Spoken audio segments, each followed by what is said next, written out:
I didn't steal a single thing from that house, but I was the only one who knew someone inside it was starving.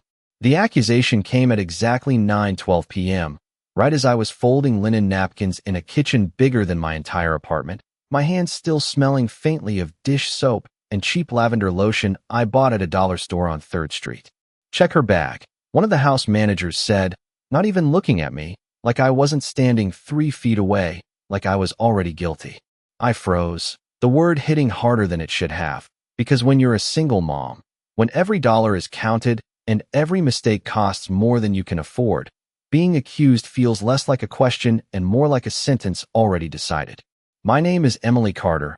I'm 27 years old, and I work 2 jobs just to keep the lights on in a 1-bedroom apartment where my 6-year-old son sleeps on the only bed while I take the couch. I wasn't supposed to be in that house long enough for anyone to notice me. Just another temporary hire helping maintain a place that didn't feel real, all marble floors and silent hallways and rooms that echoed like nobody actually lived there. But people did live there, even if no one talked about it. I noticed things because I had to, because survival teaches you to pay attention to the quiet details others ignore, like the untouched trays of food being wheeled down the hall every night, like the way the staff avoided a certain door at the end of the West Wing, like how the cameras in the hallway blinked red, but no one ever checked them unless something went wrong. And tonight, something had gone wrong. "Food's missing again," another voice said, sharper this time, cutting through the low hum of the kitchen. "This is the 3rd time this week." I swallowed, my throat dry, even though I knew I hadn't taken anything, because knowing the truth doesn't always protect you from what people believe. The air shifted before I even saw him, the kind of shift you feel in your chest, like pressure building before a storm. Adrian Volkov didn't raise his voice when he walked in, didn't need to. The room straightened around him. Conversations died mid-sentence, and even the sound of running water seemed to quiet itself like it understood who had just entered. I kept my eyes down at first, because that's what you do around men like him, powerful men, men who own everything in the room and everyone in it. But his gaze still found me anyway, sharp and precise, like he'd already decided I was the answer before asking the question. "You," he said, just one word, but it landed heavy, final. My fingers tightened around the linen in my hands, fabric creasing under the pressure. "Did you take it?" No introduction, no hesitation, just judgment. I looked up then, meeting his eyes for exactly 1 second longer than I probably should have, because something inside me refused to shrink, even now. "No," I said, my voice steady in a way I didn't feel. The truth sounded small in a room like that, surrounded by wealth and suspicion and people who had already stepped back from me like guilt might be contagious. Someone moved closer, reaching for my bag sitting by the counter, and I felt my pulse spike, not because there was anything inside it to find, but because once people start looking at you like you're less, it's hard to make them see you any other way. "Open it," the manager insisted. I didn't move right away, not because I had something to hide, but because I knew this moment wasn't about what they would find. It was about what they had already decided. And Adrian Volkov was still watching me, unreadable, controlled, like a man used to being right. If he had walked away then, maybe everything would have ended differently. But he didn't, and neither did I. I unzipped my bag slowly, not because I was afraid of what they would find, but because I needed a second to steady my hands, to remind myself that truth still mattered even when no one in the room seemed interested in it. The zipper sounded louder than it should have, slicing through the silence like it had something to confess, and every pair of eyes followed the movement as if they were waiting for proof of something ugly. Inside there was nothing but what I always carried, a worn wallet with $23 folded carefully inside, a small pack of tissues, my son's inhaler wrapped in a clean cloth, and a half-eaten granola bar I had saved from earlier because dinner was never guaranteed when you worked double shifts. The manager reached in without asking, pulling everything out piece by piece, placing it on the marble counter like evidence in a trial that had already reached its verdict. "Nothing," she said after a moment, but her tone did not sound relieved, just annoyed that the answer did not match the accusation. I let out a breath I had not realized I was holding, but it did not change the way the room felt. Heavy, suspicious, waiting for someone to be blamed anyway. "Then where is it going?" someone else asked, and I could feel the attention slide back to me like gravity. Adrian had not moved. He stood there with the same controlled stillness, his eyes narrowing just slightly, not convinced, not satisfied. People do not usually accuse without reason, he said, his voice calm, almost thoughtful, but there was something under it, something sharp enough to cut. I swallowed, forcing myself to meet his gaze again. And people are not always right, I answered quietly. It was not defiance. It was just the truth. For a second, something flickered in his expression, not doubt exactly, but interest, like I had said something he did not expect. Then it disappeared just as quickly, replaced by that same unreadable calm. Search the storage areas, he told the staff without looking away from me. And check the cameras. The word cameras made my chest tighten for a different reason, not fear, but timing, because I knew what those cameras had seen, or at least what they might have caught if the angle was right, if the hallway light had not flickered the way it sometimes did after midnight. I dropped my gaze again, not wanting to give anything away, because some truths are not yours to explain until the moment demands it. You can go, the manager said to me after a pause, like dismissing me was an afterthought. I nodded, gathering my things with steady hands, but inside everything felt anything but steady. I could feel Adrian's eyes still on me as I turned, walking out of the kitchen, past the polished counters and the staff, who suddenly found other things to look at, down the long hallway where the air always felt colder. My footsteps echoed softly against the marble, each one pulling me further. Away from that room, but not from what had started inside it. I should have left the house right then, clocked out, gone home to my son and pretended none of this mattered. That would have been the safe choice. That would have been the smart choice. But safe and smart do not always feed the people who need you. I stopped at the end of the hall, right before the west wing, where the lights dimmed and the cameras blinked quietly in the corners. For a moment, I just stood there, listening to the silence, feeling my heartbeat slow as something else settled in its place, something quieter, stronger. Then I turned toward the door everyone else avoided, my hand tightening slightly around the tray I had picked up along the way, because whatever they believed about me, whatever they decided I was, none of it changed what waited behind that door, and I was not going to let her go hungry tonight. I pushed the door open with my shoulder, careful not to let the tray tilt, the hinges giving a soft creak that always sounded louder in this part of the house, like even the walls were not used to being disturbed. The room was dim, lit only by a single lamp in the corner, casting a warm glow that barely reached the edges, and the air smelled faintly of lavender and something older, something forgotten. She was exactly where I had left her earlier, sitting in the armchair by the window, her thin frame wrapped in a pale cardigan that hung too loosely on her shoulders, like it belonged to a different version of her from years ago. Margaret Volkov. The name carried weight everywhere else in the house, spoken with careful respect or quiet avoidance. But in here, it felt different, softer, like it belonged to someone who had been left behind while the rest of the world kept moving. "It is me," I said gently, setting the tray down on the small table beside her, my voice automatically lowering the way it always did in this room, like I was afraid of breaking something fragile that could not be fixed. Her eyes shifted toward me, slow but aware, a pale gray that still held something sharp underneath the exhaustion. "You came back," she whispered, her voice thin but steady enough to reach me. I smiled, even though my chest tightened at the words. "I told you I would." The tray held what I had managed to gather without drawing too much attention: a bowl of soup, still warm, a slice of bread, and a small cup of water. Nothing fancy, nothing that would be missed immediately, but enough. It had to be enough. I moved closer, kneeling beside her chair so I was at her level, the floor cold against my knees through the thin fabric of my uniform. "Let me help you," I said, picking up the spoon, waiting for her to nod before bringing it toward her. She did, slowly, and I could see the effort it took, the way even small movements seemed heavier than they should have been. The first spoonful took time, but she swallowed, and something in my chest eased just a little. "They forget sometimes," she murmured after a moment, her gaze drifting past me toward the dark hallway beyond the door. "Or maybe they remember and choose not to come." I did not know how to answer that, so I focused on the next spoonful, steady, patient, the way I had learned to be with my son when he was sick and everything felt uncertain. "You should not be doing this," she said quietly after a few minutes, her eyes returning to mine. "If they see you, there will be consequences." I let out a small breath, not quite a laugh, not quite anything else. They already think I am taking things, I said softly. At least this way it matters. Her gaze lingered on my face, searching, like she was trying to understand something deeper than my words. You have someone at home, she said, not a question. I nodded. A little boy.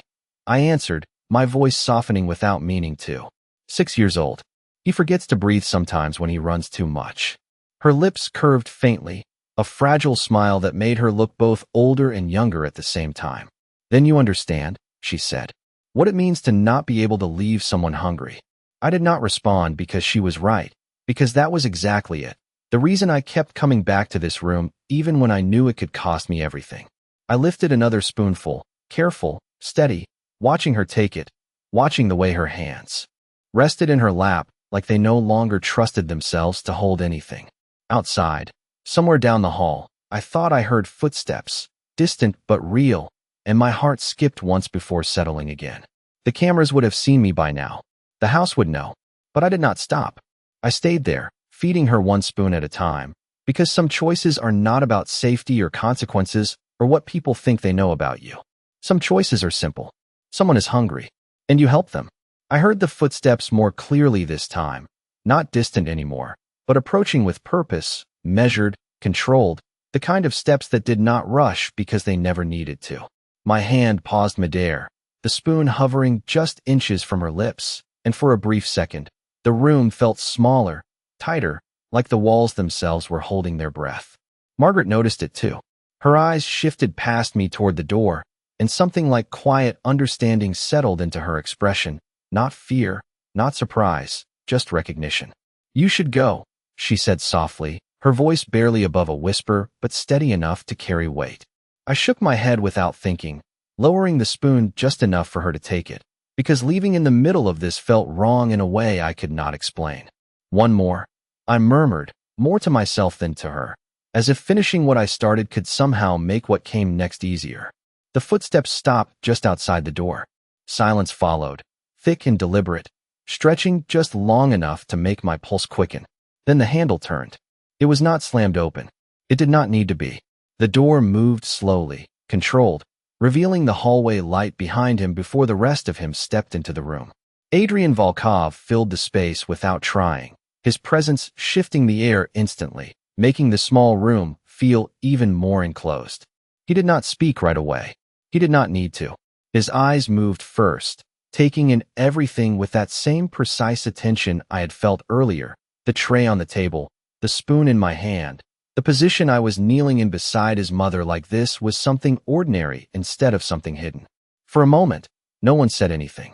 The silence stretched, but it was different from before, heavier, charged with something that had not been there in the kitchen. I lowered the spoon slowly, placing it back in the bowl with careful hands, aware of every small movement, every sound it made against the ceramic. My heart was beating faster now, not from fear exactly, but from the understanding that there was no explaining this in a way that would make sense to someone who had already decided what I was. I told you not to take anything, he said finally, his voice low, controlled, but not raised, not sharp, which somehow made it harder to read. I swallowed, forcing myself to stand, even though my knees felt stiff from the cold floor, turning to face him fully. I did not take it for myself, I said, my voice quiet but steady, because this part mattered, even if he chose not to believe it. His gaze shifted slightly, just for a fraction of a second, toward his mother, then back to me, like he was recalculating something he had not considered before. You went into a restricted part of the house, he continued, his tone unchanged, but there was a question under it now, subtle but present. Without permission. I nodded once, because there was no point denying that. Yes. The word felt simple, but it carried everything with it. Behind me, Margaret shifted slightly in her chair, the soft sound of fabric against fabric filling the silence that followed. She fed me, she said, her voice clearer than before, stronger in a way that surprised me. And for the first time since he entered, Adrian's attention moved fully away from me and settled on her. Something changed in his expression then, not dramatically, not enough for anyone else to notice, but I saw it, the smallest fracture in that controlled exterior, like a crack forming beneath the surface. They forget, she added quietly, her eyes never leaving his. But she did not. The room felt different now, like something invisible had shifted direction, and I stood there in the middle of it, not sure what would happen next, only certain that whatever came after this moment, nothing would be the same as it was before. No one moved for a full second after her words settled into the room, but it felt longer, stretched thin by the weight of something none of us could ignore anymore. I watched Adrian carefully, because this was the moment that mattered, the space between what he believed and what he was starting to see. His gaze stayed on his mother, not on me, and there was something unfamiliar in the way his expression shifted, not weakness, not softness, but disruption, like a pattern he had trusted was no longer holding its shape. "You have staff assigned to this wing," he said finally, his voice still controlled, but quieter now, as if the room required it. Margaret gave a faint, tired smile that did not quite reach her eyes. "Assigned is not the same as present," she replied. The words were gentle, but they landed with precision. I felt my breath catch slightly, not because of what she said, but because of how easily she said it, like this had been her reality for longer than anyone had noticed. Adrian's jaw tightened just slightly, the only visible sign that anything she said had reached him. His eyes moved again, slower this time, taking in the tray, the half-empty bowl, the bread that had been broken into smaller pieces so it would be easier for her to eat. Details. Small things. The kind that do not exist unless someone is paying attention. I stayed still, my hands at my sides, resisting the urge to explain, because explanations often sound like excuses when someone has already made up their mind. Silence filled the room again, but it was no longer sharp. It felt heavier, more complicated.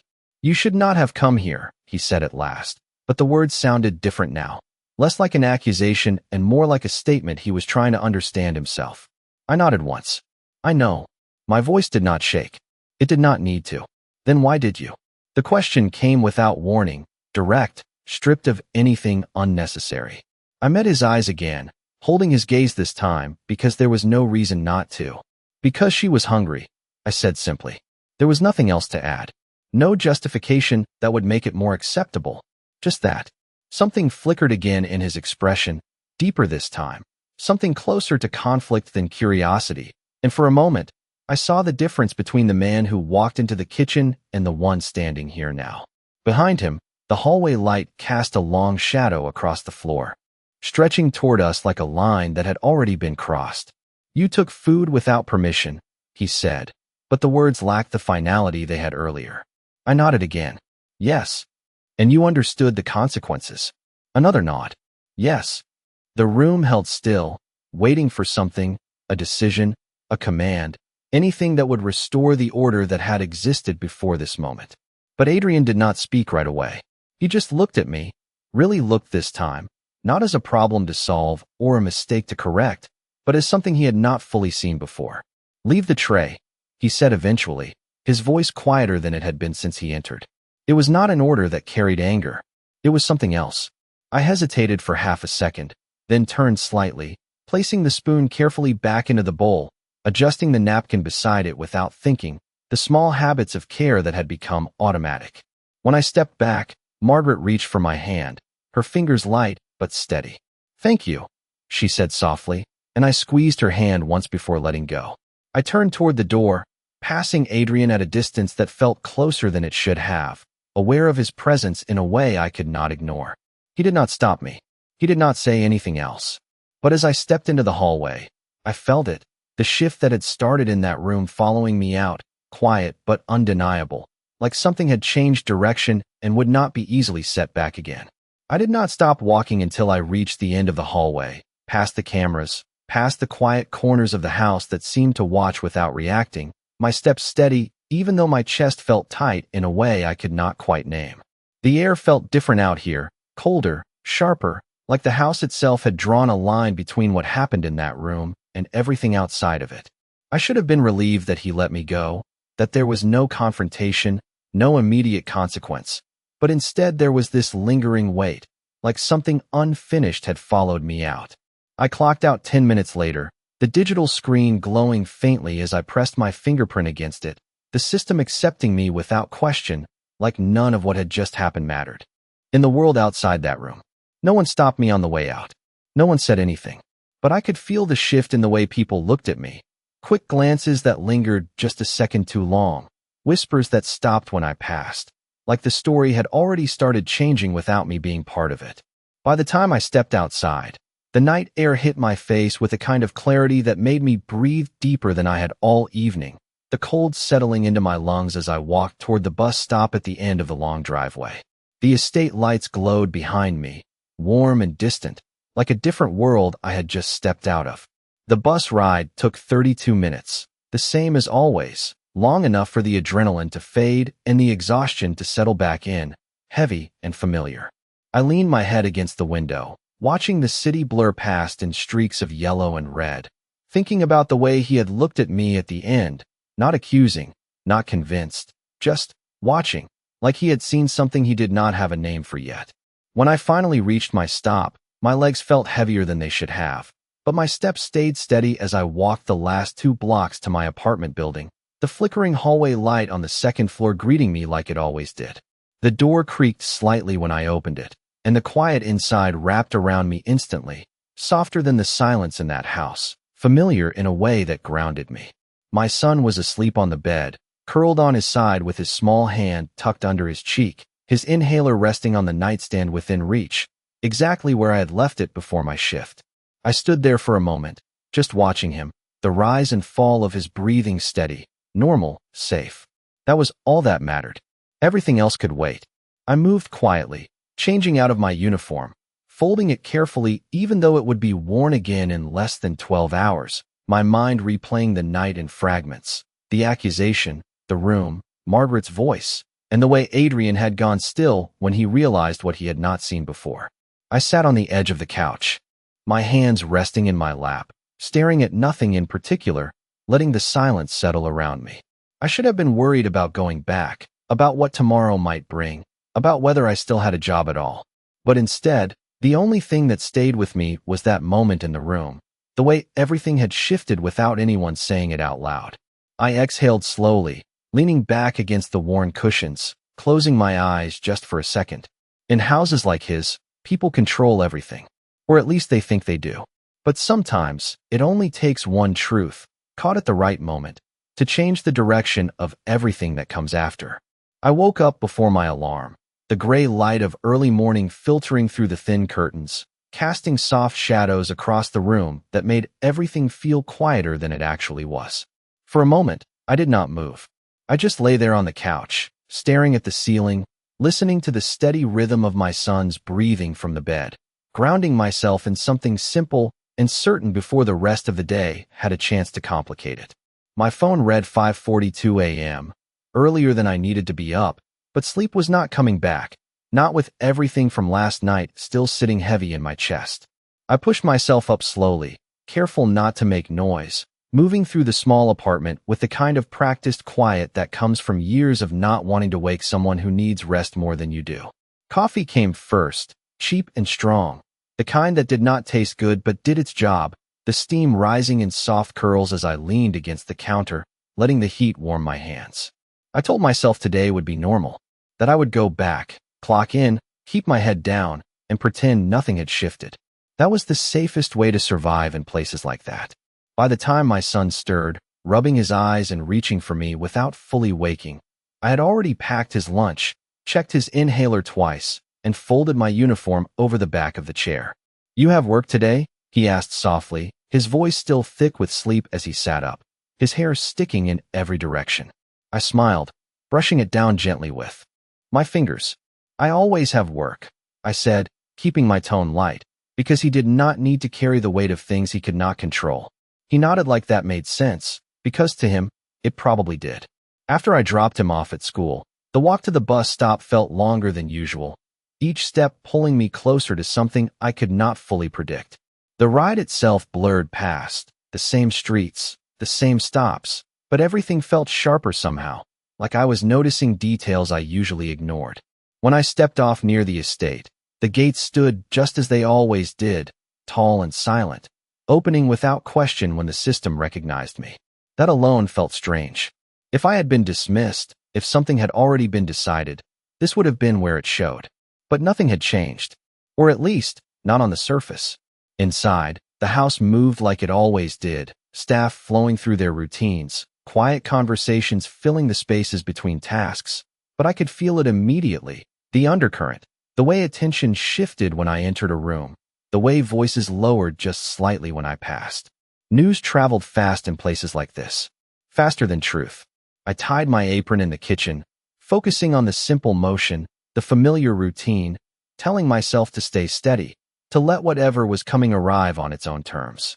"He is reviewing the footage," one of the staff whispered near the sink, not directly to me, but loud enough that it carried.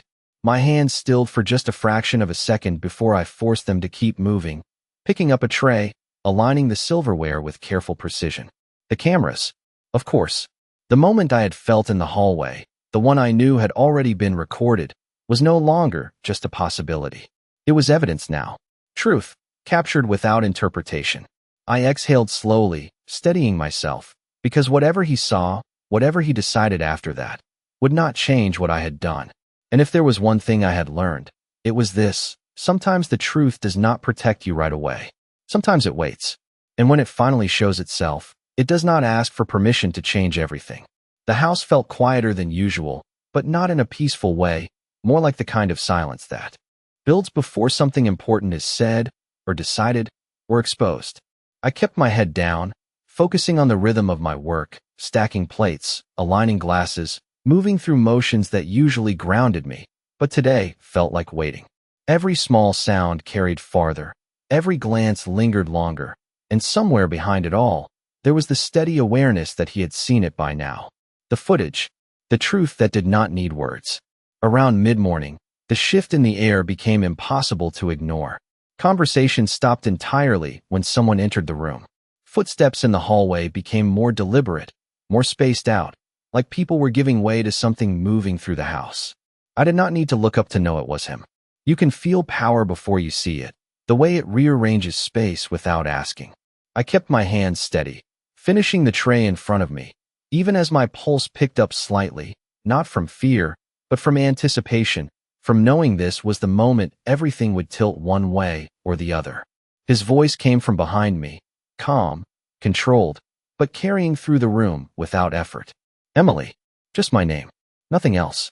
I turned slowly, meeting his gaze without rushing, without hesitation, because whatever this was, it deserved to be faced directly. The room had gone completely still around us, staff frozen in place like part of the furniture, watching without appearing to watch. Adrian stood a few feet away, dressed the same as always, precise, composed, but something in his expression had shifted, subtle but undeniable. He was not looking at me the way he had last night. Not with accusation. Not with certainty. "Come with me," he said, not loudly, not sharply, but in a tone that did not invite refusal. I nodded once, setting the tray down carefully before stepping away from the counter, aware of every movement, every eye tracking us as we walked out of the kitchen and into the hallway. The cameras blinked quietly above us as we passed, small red lights that had captured everything without judgment, without bias. He led the way without looking back, his pace steady, controlled, until we reached a room I had never been in before, one of the private offices on the east side of the house. He opened the door and stepped aside just enough for me to enter first. I hesitated for half a second, then walked in, the room cool and quiet, a large screen mounted on the wall across from a sleek desk. The door closed behind us with a soft click that sounded louder than it should have. He did not speak right away. Instead, he moved to the desk, pressing a button on a remote, and the screen came to life. Black and white footage flickered for a second before stabilizing. The hallway. The West Wing. Me.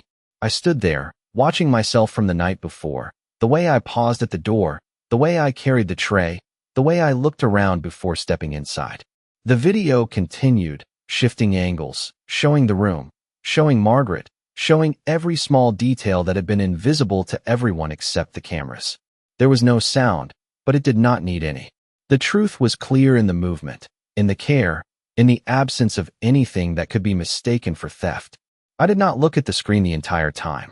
Instead, I watched him. Adrian stood still, his eyes fixed on the footage, his expression unreadable at first, but as the seconds passed, something changed, slowly, like a realization settling deeper than surface level. His jaw tightened slightly, then released. His shoulders shifted, just barely, like the weight of something unseen had moved. When the footage ended, the screen went dark again, reflecting both of us back in a faint outline. The silence that followed was not empty.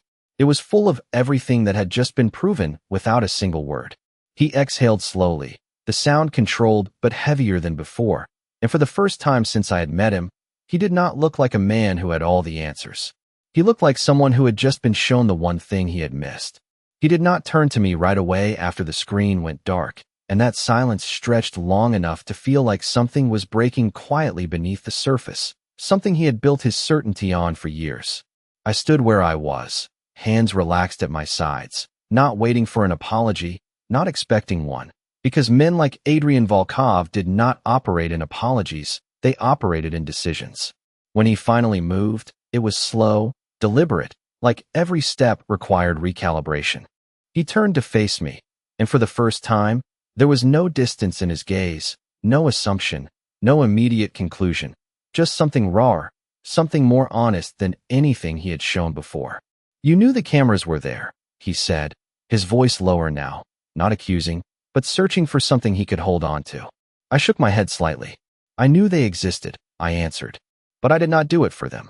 That seemed to settle somewhere deeper than I expected. His eyes studied my face like he was trying to understand a language he had never needed to learn before. "You risked your job," he said, "your income, for someone who is not your responsibility." I held his gaze, steady.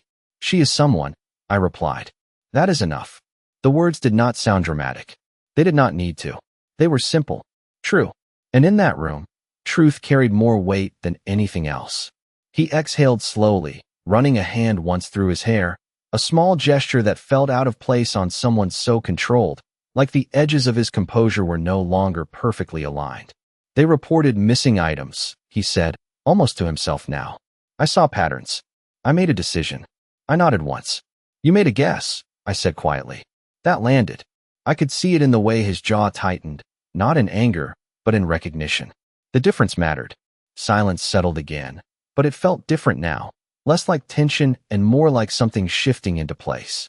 "My mother has staff assigned to her," he said after a moment, his tone steadier again, but still quieter than before.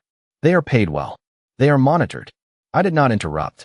I let him say it, because sometimes people need to hear their own logic out loud before they realize where it fails.